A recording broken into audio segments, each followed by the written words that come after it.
If you like this content, please consider clicking on the like button. It lets me know what content you like, so I can focus on that. Please also consider subscribing if you find these videos educational and entertaining. The Enchanted Rose Tree by Georgine Faulkner.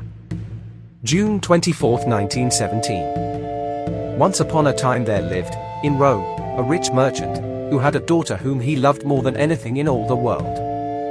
One day, when he was going away to buy some rare merchandise, he called his daughter to him and said, "My beloved child, what rich present shall I bring home to you?" And she answered, "Dear father, I have all that heart can wish, but if you wish to make me a present, please bring me a simple rose tree." "That," answered her father, "will be too easy. However, as you are bent on having a rose tree, you shall have the most beautiful rose tree I can find in all my travels."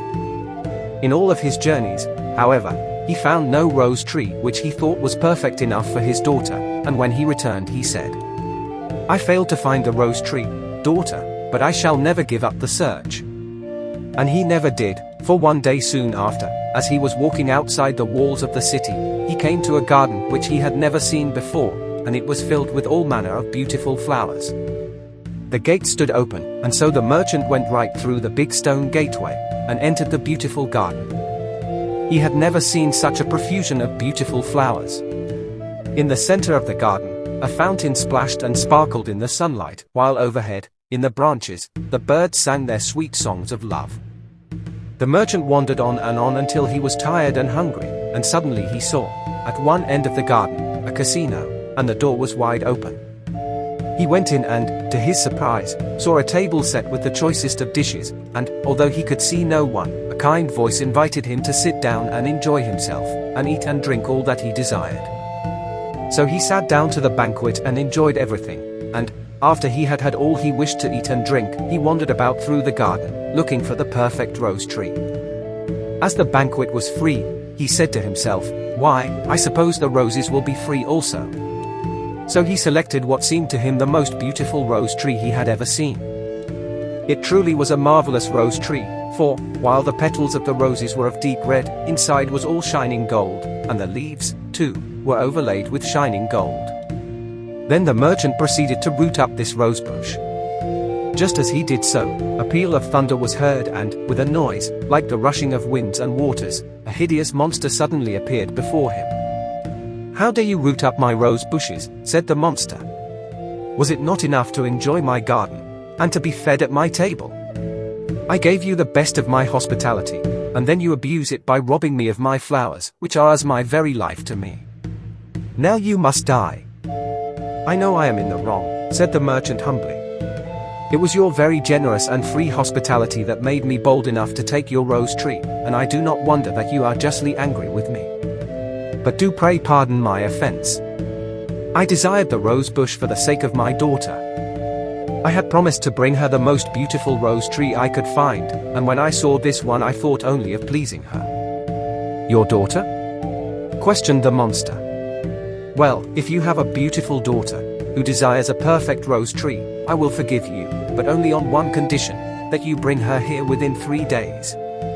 So after 3 days the merchant and his daughter went to the garden. The monster received them kindly and gave them the casino to live in, and they were well fed and cared for in every way. At the end of 8 days a voice came to the father and said, "You must depart at once and leave your daughter here." And when he hesitated he was lifted by an invisible power and turned out of the garden.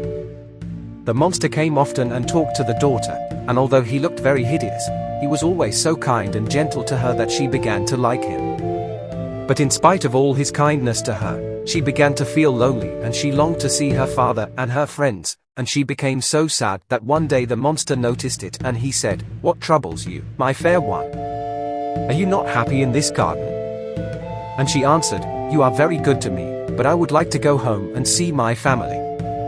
The monster could refuse her nothing, and so he said sadly, "Very well, you may go home, but promise me that you will not stay longer than 8 days, for if you are away longer, I know that I shall die of despair." Then he gave her a mirror, into which she could look and see his reflection, and see how it was with him, and she went home. Now, the time passed so very pleasantly and quickly, that she had no thought of returning, and forgot her promise about the 8 days, when by accident the mirror came under her hand and, looking into it, she saw a picture of the monster, lying on the ground, as if at the point of death. As soon as she saw it, she was ashamed of her selfishness, in causing the monster to suffer as he did, and she hurried back to him as fast as she could go. When she arrived at the garden, she found the monster stretched out on the ground, just as she had seen him in the mirror. She knelt down beside him, and when he opened his eyes, and saw her there, he revived, and became so much better, that she was much touched to see how deeply he cared for her. And were you really so ill because you missed me? And sorry that I went away? No, not because of that. I did miss you very, very much, but I was not sorry that you went away, for that was right. You should go and see your parents. But I began to fear that you would never come back, and when the 8 days had passed, and I knew that you had forgotten your promise, I was afraid that you would never come back, and then I wanted to die, for life without you is hopeless. I cannot live without you. Oh, poor monster, said the tender-hearted maiden. I am sorry that I caused you to suffer by my selfishness.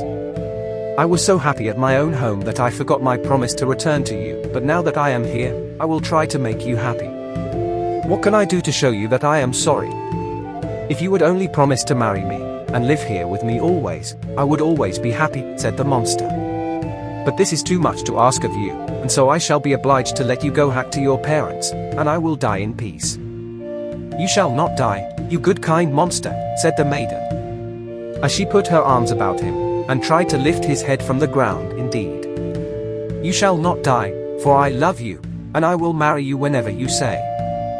No sooner had the maiden spoken these words of love, than in a twinkling, everything was changed.